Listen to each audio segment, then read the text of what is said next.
The Phototripper podcast, your place for all things travel and photography. Visit us at www.phototripper.net. Shooting exposure bracketed shots for HDR photography. What I'll show you now is how to set your camera up to take a series of bracketed shots. So the first thing that you're going to want to do, of course, is turn the camera on. And our first step is to change from whatever mode that you've got the camera set to aperture priority mode. From here, if your lens has a VR feature or image stabilization, you want to turn that to the off position. Okay, in order to shoot a bracketed shot, you're going to need to set your bracket. On Nikon cameras, there's a bracket button here to the left. And so you press bracket, and as you can see on the viewfinder or on the screen up top, it's asking you the number of bracketed shots and the exposure compensation or exposure steps you're going to want to take. And so by rotating my dials, I can see 3 frames at -2, 0, and +2. Okay, the third thing that we're going to want to do is plug in a cable release into the cable release outlet located on the side of the camera. A lot of times I have to turn this around, and there we go.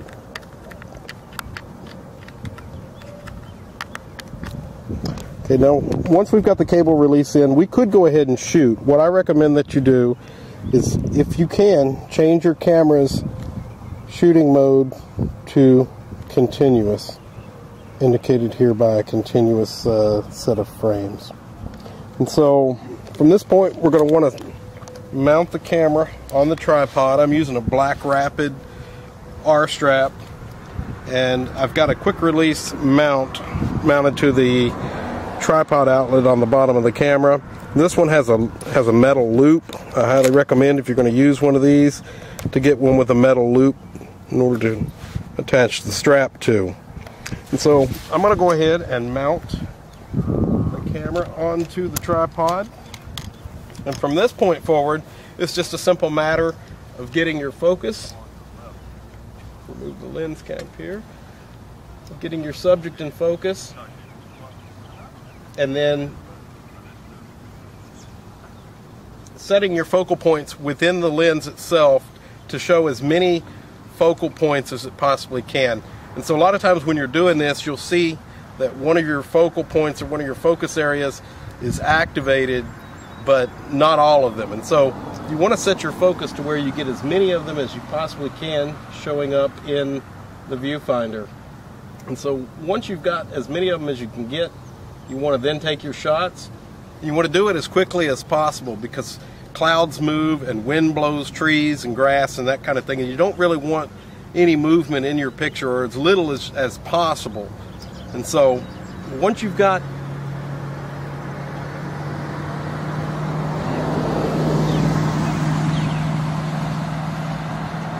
your focus point set, what you're going to do using your cable release is simply fire the shots off as quickly as they can take. And so I've taken a 3-shot bracket, and if you notice that each shot, the shutter speed is a little bit slower for each one, because the first shot is an underexposed shot, so it's gonna be a very quick shutter speed. The second shot, the shutter speed's gonna be a little bit longer, and then on the third shot, the shutter speed's gonna be even longer. And so if you listen when I shoot these 3 shots, you'll hear that the shutter speed tends to slow down on each subsequent shot. I'm shooting these in the daytime, and so it's not as noticeable, but in low light conditions and at night, especially that third shot, the shutter speed is going to really slow down, because the camera's trying to gather as much light as it possibly can. And so that's where it's absolutely critical to keep the camera as still as possible during that crucial third shot. If you jostle it or move the camera in any way, shape, or form, it's going to cause motion blur, and it's likely going to ruin your shot. And so again, it's a pretty easy sequence. Once you get them set up, it's easy to take these shots. Now, an important thing to remember is once you're done taking your shots, you take your camera off the tripod. An amateur mistake that I've made 1,000 times is forgetting to set my camera back to its previous settings. And so you always want to remember to do that, is to set the camera back to its previous settings, because the next time that you go to shoot and you've got a bracket set on your camera and you're shooting someone running down the street and get an underexposed picture, you're really going to kick yourself.